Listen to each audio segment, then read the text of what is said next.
Hello and welcome back to the Chatcave podcast, where I discuss media in the forms of reviews. I'm your host, Dragon Thomas Hughes, and today I'm doing what I said I was going to be doing last week, which is discussing Assassin's Creed Unity, the 2024 video game, which served as the 8th installment in the Assassin's Creed saga.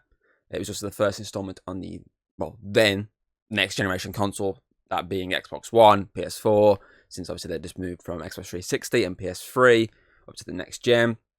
And obviously this game followed on from the ending of Assassin's Creed Rogue, which was the previous gen's Assassin's Creed game that was released at the exact same time, to give obviously those who hadn't had a chance to upgrade a chance to actually play. So this was obviously their flagship launch of the new system. It's pretty much an easy way to put that. Obviously I've covered Assassin's Creed Rogue already in terms of gameplay and review, so if you haven't checked that out, do go check that out. I'll leave the link in the description below if you're on YouTube watching this. If you're on Spotify or any of the other audio platforms, then just come over to YouTube and you'll find the link here. And obviously, just like that, I covered Unity in terms of gameplay, and I did its DLC, the Dead Kings DLC as well. And today, obviously, I'm going to be talking about both. So I'll be reviewing the main game, and then I'll be reviewing the DLC at the end. So yeah, obviously, Assassin's Creed Unity switched the setting of the Assassin's Creed saga from obviously the North America and obviously the Bahamas and all that sort of region, which we were stuck with for a couple of games. It moved it now to Europe, back to Europe for the first time since obviously Assassin's Creed. Revelations was partially had a little bit in Europe, I think it was at the start. Then it moved obviously all the way to the Middle East. So realistically, in terms of that, in terms of full game, it's the first one really since Brotherhood. That's had the entire game, because Rogue as well had a small portion, because obviously had a small portion that was set in Lisbon in Portugal. But obviously in terms of like a full complete game, this is the first one since Assassin's Creed Brotherhood to have a full game set on the European continent, and this time obviously it's set in France, and specifically it's set during the French Revolution, and obviously it follows Arnaud Dorian, whose father was killed by Shay at the end of Rogue. And obviously it sees Arnaud accused of murder, specifically the murder of his adopted father, and is basically in the process of being accused by murder, is thrown in prison, and from there he meets an assassin who eventually, what's the word I'm after here, indoctrinates him into the Brotherhood. Is that the word I'm after here? Indoctrinate. But anyway, brings him into the Brotherhood, and the entire game follows him slowly going up the ranks while dealing with the murder of his adopted father, since it's all linked back to the Templars. And obviously on top of that, he's obviously entangled with the romance plotline with Elise, obviously who's obviously technically his adopted dad's daughter. And obviously it deals with obviously the repercussions of the fact that she's a Templar and he's an assassin. So there's a lot of interesting story development within this. And on top of that, obviously you have the present day storyline. This time, unlike the previous two games, obviously Rogue and Black Flag, which brought you in as this random, obviously Black Flag specifically you use playing as like a game tester, and you're basically working in the Abstergo office, slowly dealing with the fact that eventually it's all linked to obviously you being kind of slowly sent through this building by the modern day Sage. And then Rogue, you were you're dealing with a hacking situation. I can't remember the role technically you were, but obviously there's obviously the whole hacking situation. Obviously you have to try and deal with that. Whereas this, you don't have a physical body per se. The whole point of this is you're playing it on I think this is this one that's a game console. Is it the Syndicate? I remember one of them. Obviously you're on a game console. I think this one you can kind of argue you don't really see too much. So the whole point is you've got a voice in your head that's helping you try and stop Abstergo from finding the next Sage, or at least you're trying to find information on if they know where the next Sage is. So that's kind of your role in this. It's just helping the Brotherhood by just doing what you do best in these types of games, going into the Animus and learning the information from there. So obviously, it's got kind of an interesting spin on the real world stuff. So it gets rid of, because if you think about it, Assassin's Creed 3 got rid of the whole full proper storyline from the outside the Animus, because the outside the Animus in the first few games was obviously you were Desmond and you had this whole storyline going on that was simultaneously. Oh fuck! Why can't I get my words out today? Basically playing at the same time. Why can't I get my words out today? Simultaneously. I think I got it that time. It took me about 5 attempts. Obviously, it got rid of that aspect and was just like, okay, what if you're just like kind of a nobody, and you're doing it from a first person's perspective? Again, can't get my words out today. So it kind of switched the game up a little bit, and then this has kind of switched that again, going, okay, what if you're still in that first person's perspective? Fuck me, my words are just not with me today. But what if you couldn't actually move? Like, every time you move, it's more of the fact that you're doing it from the Animus. You're moving as your assassin in the Animus, i.e. Arno. So it's kind of like an interesting spin on the real world story aspect of these games. So it's kind of slowly eradicating that's obviously that side of it, but before very quickly getting back into it, especially with Origins, Odyssey, and Valhalla, where it very quickly gets back into you can walk around and stuff like that. So it's this is a game where it looks like, okay, maybe they're getting rid of that aspect, like, and only doing it very tiny in the game before obviously quickly bringing it back. So obviously I'll write my notes here. Obviously, the first time I played this wasn't at launch; it was after launch. Personally, off the top of my head, I think it was some point between the release of Syndicate and Origins. So possibly, because Origins came out in 2017, was it? So I want to say possibly 2016 I played this game. So obviously, my only experience with this game before that was I brought the statue of Arno very cheap from Game at the time. I think I used like my Christmas money. It was on like I say cheap. I think it was something like 40, maybe 50 quid. And I was like, okay, I'll have this because this is pretty cool. I've still got it on my shelf upstairs. It's a pretty sick statue. And obviously that's my only experience with this game before then. But obviously because I didn't have an Xbox One at the point. But then possibly around that time I did get an Xbox One. But it was quite a while later before I eventually ventured into Unity's territory. I do believe I might have played Syndicate before I played Unity. Because I kept hearing a lot of good stuff about it, and I remember Hayden talking about it a lot. So I was like, fuck it, I'm going to play it. And I think I did play that before then. So obviously, as I say, this was like after that then. So that was my experience. Obviously, it took me a while before finally getting my hands on a copy of it. And I remember obviously playing an Xbox One. And I generally... So I remember like hearing about a lot of the issues with the game, i.e. the bugs, the fact that it... for its launch title on Xbox One for Ubisoft in terms of obviously their big Assassin's Creed, their big franchise, which is Assassin's Creed. Because let's be honest, Far Cry is a big franchise, but Assassin's Creed really is Ubisoft's. It's their fucking baby. It's their big fucking one. And obviously I heard about all the issues of it, and I was like, okay, I still want to play it. I played Rogue when that first came out because that was my game at the time. So obviously since I couldn't have Xbox One, I was like, well, I'm gonna play Assassin's Creed. Rogue's out, I'll play that.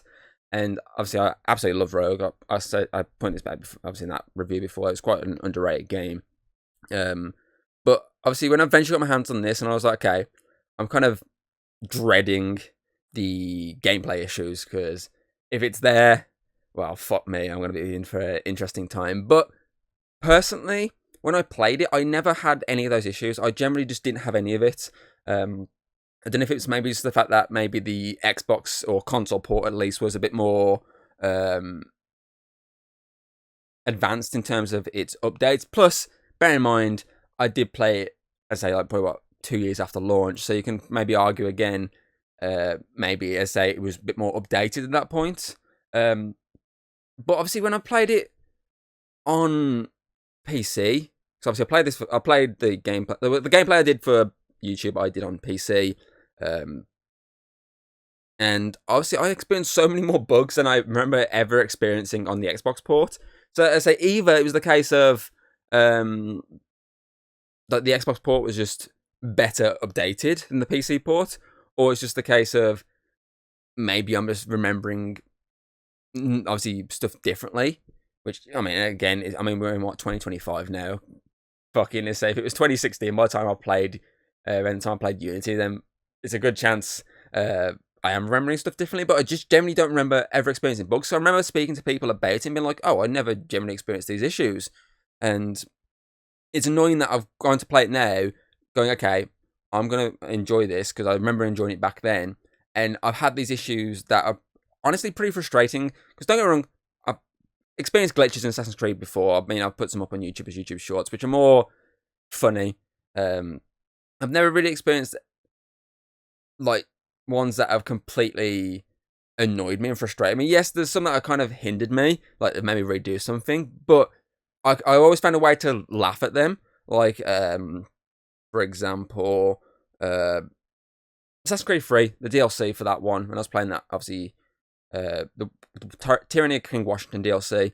I remember obviously that one part when I was climbing up a building and it kind of shot me down. I kind of got stuck within like, I can't remember what it was off the top of my head, but I got stuck within something. I was like, what the fuck? It kind of like peed me off at the point. So I was like, wow, man, I gotta go back up there. But at the same time, I'm watching it back, I'm going, okay, that's pretty funny. But then with this one, like, I've generally been playing it, and every time I've experienced like a glitch, it's been one that's kind of really pissed me off and grind my gears. And then I think it's because of the fact as well. Then I've had the glitch like a few times that it's kind of like fully pissed me off. I mean, obviously it's gone from like minor stuff like the fast point travel's not working. That is annoying at the time when you're trying to like speed through. Like, okay, like I'm at the bottom of the map. I need to be at the top of the map. When it's not working, you're kind of like, fuck's sake.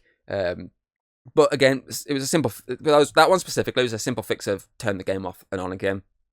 That's a IT situation.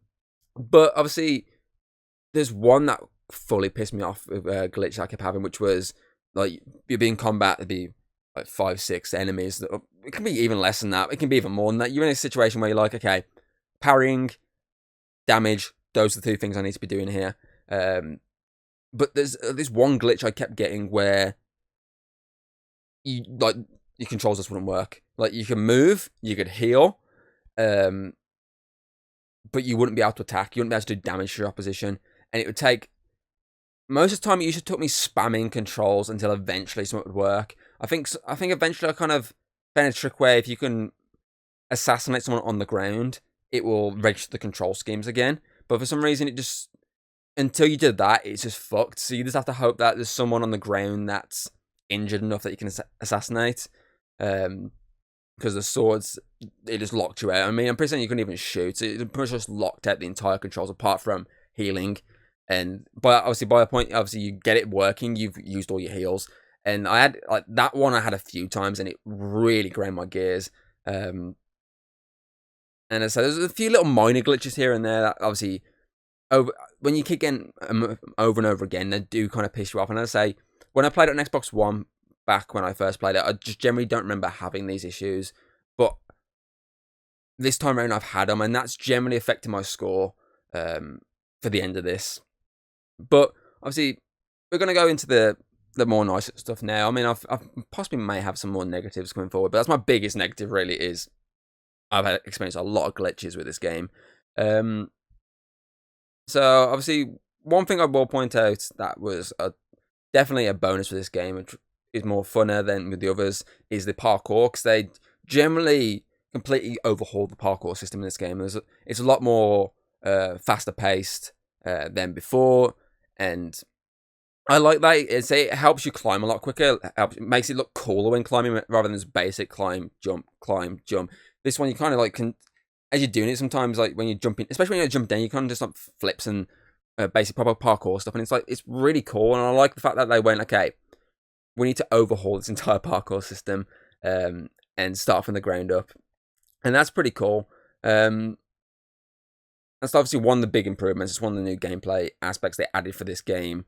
Another one was obviously the level up system, which was interesting. I mean, I'm not the biggest fan of it, but it's an interesting one which they've never obviously looked at this point. I'm pretty sure they don't even use it after this. I'm pretty sure this is a one and done system. It's like one of those ones where it's hit and miss. Like, it's an interesting aspect, but I don't really give two shits about it. And obviously the whole point of it is obviously the better gear you buy, the higher level you get to, and I think it's 5 stars the maximum level you can go to. But obviously, you can kind of like get like 5-star equipment, but then you can kind of go above with like specifically title gear that's technically better than the 5-star system. And so it's an interesting idea. I just wasn't like the biggest fan of it. And then on top of that, obviously, again, I'm guessing it was some sort of glitch. I mean, I got to the point of I had this 5-star outfits obviously on me, and I'm pretty certain I even got to the point above that, which is the 5-star gold 5 stars. So I know that's like technically on the top sort of level. I mean, I had the entire gear, head to toe, even my weapons were this level, but for some reason I was still registered as only level 4, and that kind of peed me off a little bit, because I was like, okay, how the fuck am I supposed to get to level 5 then if I've done everything that is basically in front of me to do, and you're kind of telling me I can't be level 5? And I mean, it got to a point in the end where I just kind of ignored it and was like, fuck this. I'm doing these missions that are kind of registered as 5 stars, because that's the thing with Assassin's Creed, obviously, especially the new ones. Obviously, they added like region level systems, and you kind of have to get your character to that level. And so to an extent, there is a level system in the new games, and this is kind of just like the early attempt at doing a level system. I do think they did it a lot better in the newer games than this, because obviously you kind of have to build your character up in the newer games, which made more sense for it being more of this RPG inspired system rather than just this basic sort of star level system. So I think that it's interesting to see the first attempt at doing a level system. I mean, I'm not the biggest fan of it, but it's an interesting gameplay addition for them trying to do something new with this new gen game, especially if you obviously compare this and Rogue, like they're drastically different. Yes, I know one was on 360 or PS3 and one was on the next PlayStation generation, and not obviously old PlayStation generation. Yeah, I know you look at it that and go, okay, I can see why there'd be a big difference. There needs to be a big difference, but obviously it's an interesting jump from this one to this one to see obviously how they've improved upon it. Obviously, yes, there's a lot of issues which kind of made Rogue look the better game, if I'm being perfectly honest. But so I do like some aspects of this game. Here we go, change my notes down a bit. So, for example, obviously the customization in this game, this one was, well, to be fair, until Origins, I felt like this one was the first one and only one to do like full proper customization with your characters. I mean, the other ones offered a complete outfit change, and don't get me wrong, this does, and I mean, I even used it this time around. I remember the first time around I didn't. It was very much like a mixed match of outfits, but this time around I used a complete outfit because I was like, okay, that one looks pretty cool, so I stuck with the one that looked like the coolest to me. That's how I work most of the time, is I look and go, that one's cool, that's my one. So yes, this does offer that one like all the other ones do, and I'm pretty certain Syndicate even offers it. But I like with this one that you can technically customize each layer of the character. So you can customize his hood, his upper body, his obviously breeches, and obviously you got the color customization. I do like that with this game. I think that was a good addition to this. So then you can have that obviously mindset of I can never go with a complete custom, obviously a complete not custom, pre-made outfit that this game has registered, or I can kind of like customize a bit and have like a mix match of parts, because obviously you can have like I think there's one that's referred to obviously as like Napoleon in terms of obviously outfit names. I think there's one that's like Thief. I swear there's a Musketeer one, but obviously you got different named ones, and you can kind of go, okay, I can have this mix match, and then I can on top of that make my own color in terms of like here's your different colors you can use: red, blue, white, black, blah blah blah. But I don't want to be just this basic pre-game assassin. I like the idea of then being able to go, okay, I can make my assassin stand out, which to be fair makes sense with this, since this one is was the attempt at a co-op Assassin's Creed game, co-op to an extent. So it kind of makes sense then. You don't all want to look the exact same. It kind of makes sense that you kind of all want to, if you've got a team of 4, which would have been pretty cool. I mean, I'd never played the co-op aspect of this, which is kind of annoying. I would have loved to have done that. Obviously, it kind of makes sense that maybe all four of you want to be this unique. You all want to be different coloured in terms of your outfits. You all want to look completely different. So it kind of makes sense giving this game a bit more customization, specific gameplay in the menus, I should say, to be able to make yourself stand out in a crowd of other assassins. So I do think that's pretty fucking cool. I also like the setting of the game, the French Revolution setting. Great choice. I mean, we've had the same sort of rough enough setting for the past how many games. Yes, obviously they switched it up from obviously Assassin's Creed 3 to Assassin's Creed 4, but then obviously Rogue still had kind of elements at times from both, and I like a complete change. I like them going, okay, let's swap it up a bit. I mean, even like technically, I think Assassin's Creed 2 to Brotherhood, they went through different areas of Italy, so I like them going, okay, let's completely change our location and focus on a different time period. I do enjoy that, and obviously say the French Revolution is like a very important part of French history, so for them to pick that is great. I mean, that's the whole reason I love Assassin's Creed 3, for its setting, obviously the War of Independence. That was a great choice to go, okay, let's dump an assassin in the middle of this battle. So for them to go, okay, well, we're going to France, let's go for another very important war or period in their time where there's conflict going on. What if we dump an assassin right in the middle of the French Revolution? This time where everyone was rioting, trying to take down the monarchy. Why don't we put someone in that situation? And I really like them going with that because it added an interesting dynamic. Because I say you've seen these streets littered with people rioting. You see these streets kind of essentially destroyed from all the damage between people and the sort of military police, and I really enjoyed that. What else we got here?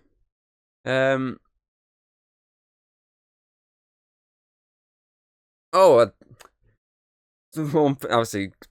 similar to obviously when I was talking about my statue, it was a personal story here. Obviously, another reason I do remember Unity a lot as well is because obviously during my time at college, when I was doing obviously computing for 2 years, obviously at that point, especially the first year, I don't remember the second year, but it being, was it mandatory the second year? It might have been, but I didn't do it. I did something else instead. I remember obviously because I was around that age group, and obviously I went to college where you had to have a certain minimum amount of hours on your card, essentially, is the easiest way to put it. And I remember the course, obviously I was on the computing course, it didn't technically have the minimum amount of hours you require, so they have to obviously give you another lesson on something for an hour a week, I think it was. Did you have to do 2 a week?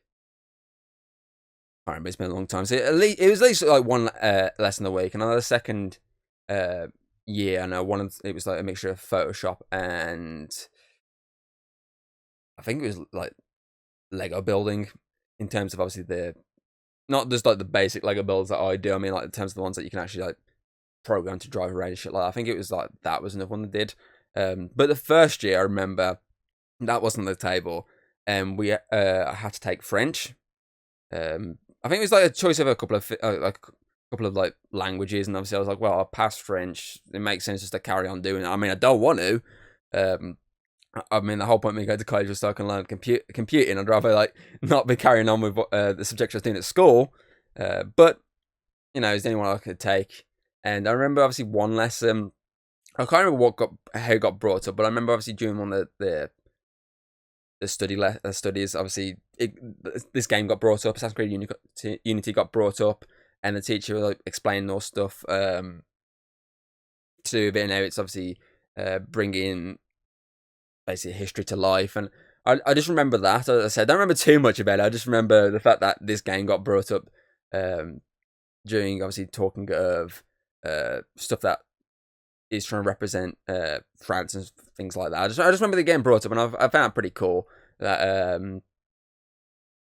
obviously this game managed to get brought up in a French lesson.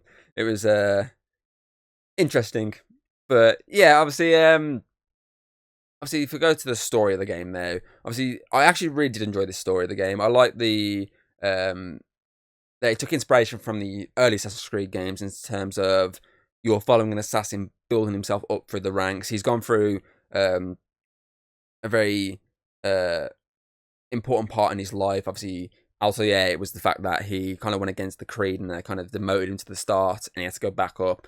Ezio, his family were killed, so he had to become an assassin, take over from his dad, and kind of again build himself up in the Brotherhood and build the Brotherhood around him essentially. So I like that it's took inspiration from that by going, okay, Arno, give him like a very traumatic moment, i.e., his dad's death. Put him in a situation where he's like kind of being got a new family. He's been brought up obviously how he needs to be. Obviously, yes, he's still a bit rough around the edges, but who isn't? And then what if another traumatic event happens and he's then have to delve into this world of assassins versus Templars and build himself up in the ranks? So I like that they've gone, okay, we'll take inspiration, let's work it into this game. And I mean, it makes sense because I say again, launch flagship title of the next generation era at the time. It makes sense to go, okay, let's take a bit of what we know and what people love, and let's work around that. And on top of that, they throw in this Romeo and Juliet story between Arno and Elise, since Arno is an assassin, Elise a Templar. So obviously that adds another layer to this because it's not really fully delved into the romance sides of these games. Yes, obviously Ezio had a lot of flings and eventually did have a family of his own. But obviously it's not. It's always just like more of a joke point with him. Obviously, Connor didn't really have a romance angle. Edward, the whole point of him going to this place was because of obviously his wife needs to earn money for the family. So other than that, they kind of brush past it. And then Shay, there's a little bit of a thing there between him and obviously one of his fellow assassins, but it wasn't fully delved into. This time, obviously, you're getting it a bit more delved into, and obviously they're going the interesting route of going, okay, what if it's kind of like Romeo and Juliet? What if it's forbidden love, essentially? Kind of in the sense, obviously, not just the fact that it's Assassin and Templar, but the fact that they technically grew up together, and to an extent, they're like stepbrother and sister, to an extent. So it's kind of an interesting idea for them to go with. And I say it adds twists and turns in the story. It adds more depth to Arno as a character. Because as I say, he's not just trying to avenge his stepfather's death. He's also obviously trying to navigate basically the aftermath of the fact that, especially like the love of his life, kind of thinks it was his fault. So it's kind of an interesting plot to add into this story.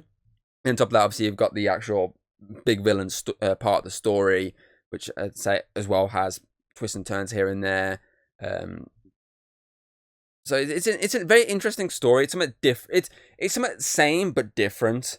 So I say same as in the sense of it's got the rising for the ranks of assassin. Different in the sense of it's fully entangled within this romance plotline. So it's not just a tale of revenge; it's a tale of love. So that's kind of interesting to me. It's kind of like, I say, just adds this new layer to the story and gives you something new to experience while also experiencing a pretty similar tale to what you've already been told. Obviously, another thing this adds this time round, which is linked to the Out of Animus story, which obviously is when you are able to talk to, well, you don't talk, but you just listen, obviously the voice on the outside of the Animus, obviously anomalies. So when obviously Abstergo is pretty much close to finding you, you kind of have to get dragged into another part of France, normally a different time period, and you then have to try and navigate your way through this anomaly to then get back to the server. And once you've got through, obviously Abstergo, they can't track you at that point. They have to try and find the way to track you. So that does add a different part to the game, and obviously it also adds multiple time periods. I mean, my favorite one is very clearly when you go to Nazi-occupied France. That is just fucking amazing. In fact, you can like shoot down the obviously the planes in the sky and shit like that. That's pretty cool. You're climbing the Eiffel Tower or battling Nazi planes. That's pretty sick to me. But obviously there's a few other ones, and they're not as cool as that specific moment, but they are pretty good. And it adds something new to the game. You've never had to worry about Abstergo tracking you, because to be fair, Yes, obviously you can say Abstergo tracking you in the older ones, but it's never in the case of through the Animus. It was just in IRL. And then obviously when they got rid of the Desmond stuff and you kind of working, you're working from basically, so you didn't have to worry about them tracking you. You were in the lion's den essentially. So it's an interesting idea of, okay, if you're not part of Abstergo, they can't find you at all. What if they, obviously, because since you're technically using their system, what if they can find you that way? And you kind of have to jump system to system, server to server to try and bypass this. And I said that adds something interesting. I said the Nazis occupied France bit was pretty fucking sick. Obviously, another thing this one offers as well is the side content. And that's one thing I will give a lot of credit for Unity for. It gives you so many hours worth of gameplay, more than most of them, because obviously more than most of them in terms of prior to this. And obviously I like the aspect with this. It's Paris stories, and then Francadia stories in the DLC. But obviously Paris stories, companion missions, co-op missions. I think that was all of them. But obviously it offers all these extra little mini stories. Some of them have multiple stories that are attached to them. You have to complete the one to get to the next one. And I like that. Obviously, that's not something that's in the previous games. That's something they're going, okay, we don't just want a story here. We don't just this free roam aspect. You can kind of just walk around and just find random shit. Do huntings, missions, and just crap like that. Finding treasures and just the collectible stuff. What if you could do other stories? And I like that they then added like a fuck ton of stuff. I mean, the amount of episodes I got out doing the Paris stories is ridiculous. I mean, there's so many different ones you can do. There's murder mysteries. There's just basic stories. There's sort of like treasure hunt type ones. So it's yes, a lot of them are very similar, but there's so much of them that there's just so much extra you can do between missions just to build your character level up, and just give you more hours of content in the game. And if a game's giving you more content for the price you're paying for it, I'm okay with that.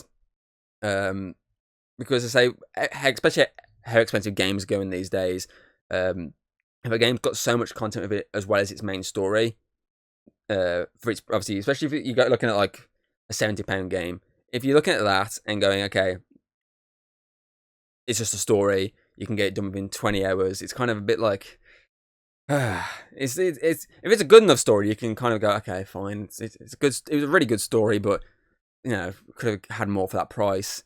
But obviously, these types of games, when you can actually have these extra side stories to bolster your hours by another, I don't know, maybe like another 20 hours worth of content, I'm fine with that. I'm absolutely fine with that. And that's something, obviously, Assassin's Creed do going forward a lot. They start bringing the DLC, they start bringing in the extra stuff you can do within the base games. I mean, fucking Assassin's Creed Shadows, for example, I put 70 plus hours into that game. I mean, there's still so much more I can do. Valhalla, I was in, 150 plus hours of that game. And again, still so much more to do. It's the fucking Ragnarok DLC I still haven't fully done. I mean, there's just so much in that game. And this, though not at that same level in terms of hours of content, this is a start. And I'm not going to complain about it. It's definitely one of its pros with it. What else have I got? In terms of which is my favourite, obviously in the side mission content, Murder Mysteries was definitely my favourite because I like trying to figure out who the murderer was, going for all these clues. I didn't like the constant fucking, when some of them have like 8 different areas you need to go to, speak to people, look around. I didn't like that aspect of it, but they're trying to figure out who the murderer was. I did like that. The one I didn't really like was the riddle stuff. I mean, I did one, and obviously I may obviously spent longer on it than I should have. Actually, 2 technically. The first one wasn't too bad. It was the second one when it starts kind of spanning the areas a bit more, and you're going to try and locate this specific like symbol, but you got to try and find the location for it from the riddle before, and I mean, if you watch that video when I did it, you can see I was getting frustrated. I mean, I cut that video down probably about like 15 worth of minutes. There's probably about 15, 20 more minutes that I could have been on that video. But I cut it out because I was just taking way too fucking long with it, because it was just, I don't know, I just don't like riddles. I mean, the riddle parts of Batman the Arkham stuff is just fucking just as annoying. But at least with that, like, it kind of made sense because it was the Riddler. You know, it kind of, the whole point of him is he's supposed to be fucking annoying, especially that version of him.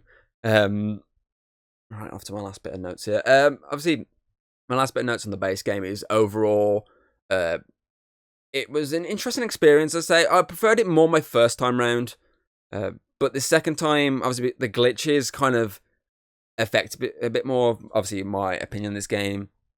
And I say I feel like you get rid of those glitches, and I probably would have give the same score I gave originally. I think if I remember correctly, originally I did give this like an 8 out of 10 originally, which I mean, that's pretty fine. I would put it in line with, obviously, Assassin's Creed, the original Assassin's Creed, obviously Revelations.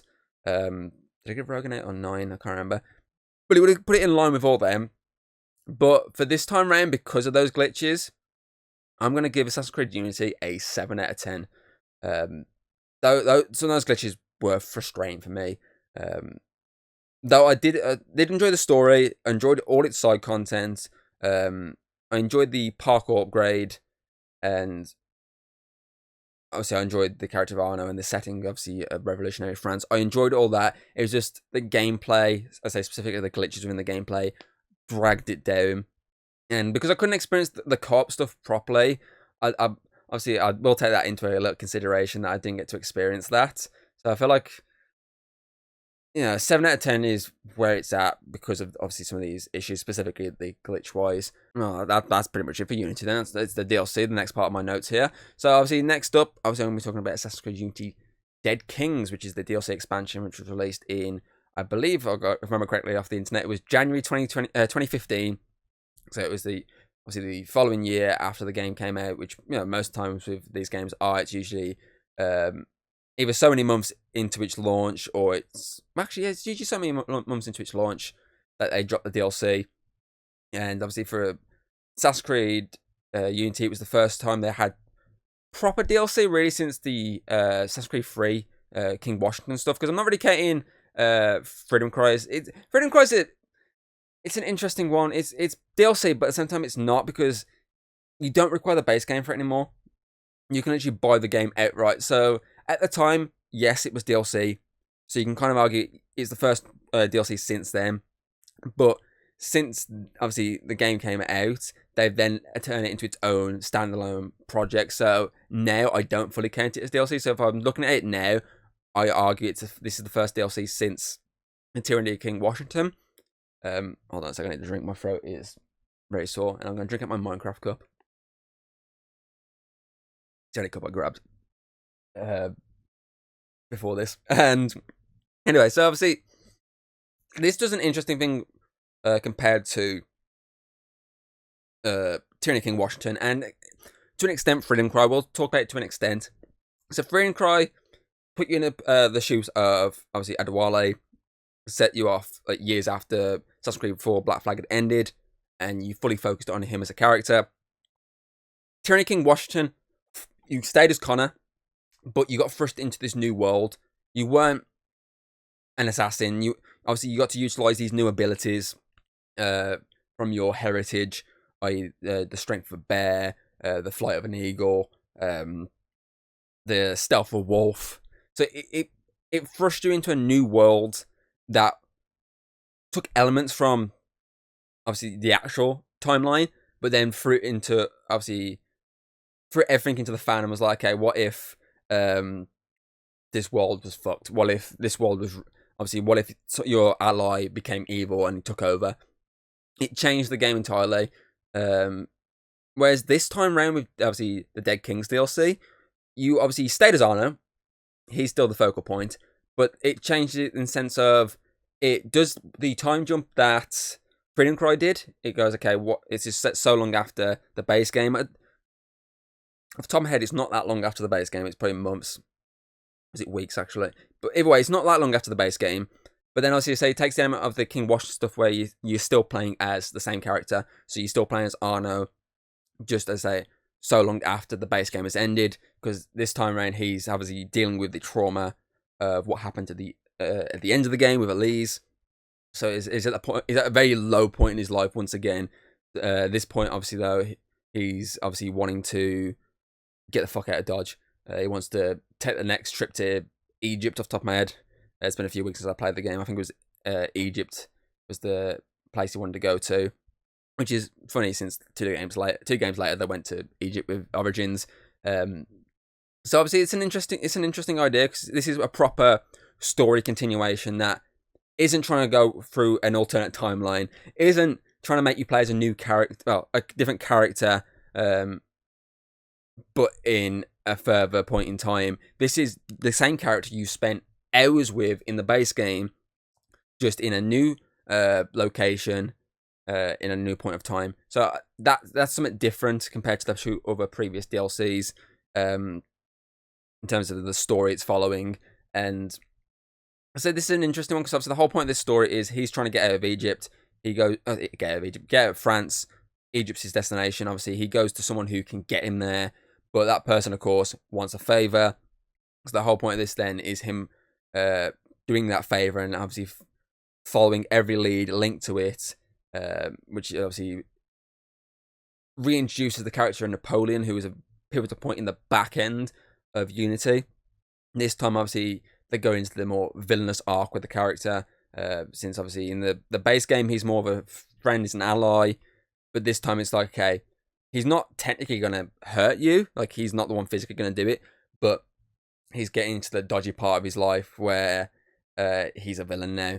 And I mean, it makes sense. I mean, especially when you introduce the character Napoleon when he's younger, it makes sense that he's a bit older here, he's a bit more in power. Obviously, so now he's going to be that one we know from the history books. So it makes sense, obviously, utilising him as the overarching villain of the story. Yes, you're not going to ever come in contact with him properly, but it makes sense utilising him as the villain. And obviously, it follows Arno trying to disrupt his minions' basically quest to unlock a secret tomb, because his minions are basically a bunch of tomb raiders that are trying to unlock this tomb below France that basically has something really fucking cool inside. And obviously, since this game introduces the whole tomb raiding aspect, it allows them to add a new form of gameplay in terms of how can you navigate these tombs that are pitch black. There's bugs on the walls, there's rats around, there's bats in the air. How can you navigate this? Well, okay, lanterns. This game introduces the lantern aspect where you walk around and you use the light to... With the rats specifically, it's more about just dispersing them so you can see what basically stuff on the floor. They don't really hurt you. It's more the bats and the insects that do the damage. So you use the lantern to make them scarce, make them fuck off, so you can get through basically an area. And so it's a pretty cool little feature to add. But obviously, I did experience one gameplay issue with that later on, where the lantern just wouldn't come out, and I only had it happen once. So, you know, it's not as like the combat mechanic in the main game, which kind of fucked me over. This only happened once, and it was late on, and I quickly resolved it by using the internet. So, you know, and obviously, as well as the lantern, you get a mortar gun. That's a new thing they added. So mortar gun, the guillotine gun, which fires mortars, but can also be used as a big fucking axe. And, you know, it's a cool little weapon. I mean, I preferred using the sword and the gun, because obviously you can get more out of it. Yes, you can do more damage with the guillotine gun, in terms of you can get more people in a certain area, but I prefer just going in with the sword and gun. It's much easier. And on top of that, obviously, other gameplay mechanics they add, obviously, especially the Tomb Raider ones, obviously, because they add the idea of one is like a leader of this, obviously, in terms of if you go into like a tomb, there'll be loads of them in there, like there'll be like fucking piranhas, they'll fucking swarm you, and they come in numbers that you're kind of fucked. Like, yes, if you're good enough, you can take them all out, but you're kind of fucked. So it adds the aspect of, okay, what if one of them's the big boss, you kill the big boss, they disperse. And that's what this game adds. It adds that idea of, well, if you kill one, you basically can win the whole battle without actually having to deal with it. So you kind of, if you can snipe the boss, you're good as gold. And it's a pretty interesting thing, because it saves combat. It does save a lot of combat and a lot of ammunition, a lot of health. So it's pretty cool. I mean, the only problem with the tombs, especially the one tomb, it's just fucking so, it's that big of a tomb. It's so easy to get lost in there. I mean, I think I cut the video down as well again. I mean, I got stuck in there for like 10 minutes. I just couldn't fucking figure out my life, where the hell I was going. And, it's a cool aspect. It's just it's just a minor thing where the one specific tomb is just that fucking big. It's just so hard to figure out, okay, I've got them. Obviously, don't wrong, you have a map, but looking at it doesn't say anything about an exit. You got to try and work it out yourself and go, okay, where the fuck was I? So, plus obviously this one also continues the more side quest angle, because you obviously got the stories of Frank Chieda, I think it is in this one, which is basically Paris stories, and it kind of obviously adds more murder mysteries, more little stories around this place. So obviously it adds more or less the same of what you got in the base game, but in the DLC, and that's what kind of need, to be fair. If you're doing a DLC expansion, you've got to try and just match that base game in terms of the content it adds. I know it's a lot shorter. I mean, I did this in one sitting pretty much in a couple of hours, probably about 3 hours max. I think I did this in. It's short, but it pretty much adds that little bit extra gameplay. If you can get it cheap, great. If you're paying full price and you're kind of a bit peeved, but I feel like for 3 hours, it's pretty entertaining. There's an interesting story. There's new gameplay mechanics added. There's obviously more side quests that you can fuck around with. There's a new whole location that you've not just been in yet. It's a bit more grislier here, and there's a new weapon you can use. So it's a pretty interesting addition to the base game. It's not amazing. I generally prefer the Tyranny of King Washington DLC, but it's still a start for them doing DLCs again, because this is the point then where on afterwards every single game comes with a DLC. Comes with either a single DLC or comes with a couple of DLCs. So this is an interesting start to Ubisoft doing a lot more DLCs. It's a good start, basically. It's just nothing wow amazing. So obviously with that, as I say, it's entertaining enough. So I'd give it the same as the base game. I'll give it Assassin's Creed Unity Dead Kings DLC another 7 out of 10. Sorry.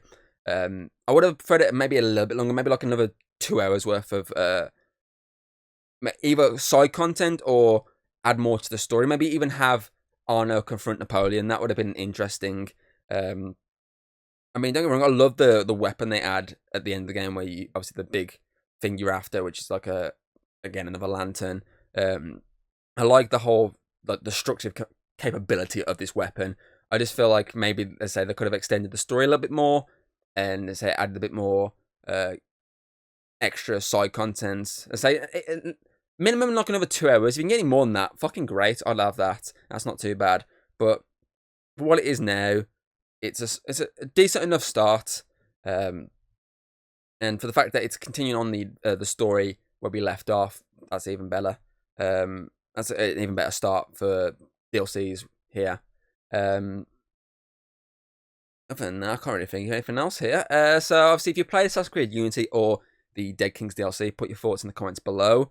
Did you like it? Didn't you like it? What crazy glitch or game-breaking glitch as well, I will add here, did you experience in the game? Because to be fair, Dead Kings DLC, apart from the lantern glitch, the combat glitch, I don't think it was there. It wasn't too bad. That one wasn't. So let's say if they added a bit more content with that, that could have easily been better than the base game. I mean, I don't think it edged the base game in terms of story. I think the story of the base game did just edge this one because it's a lot longer and a lot more drawn out.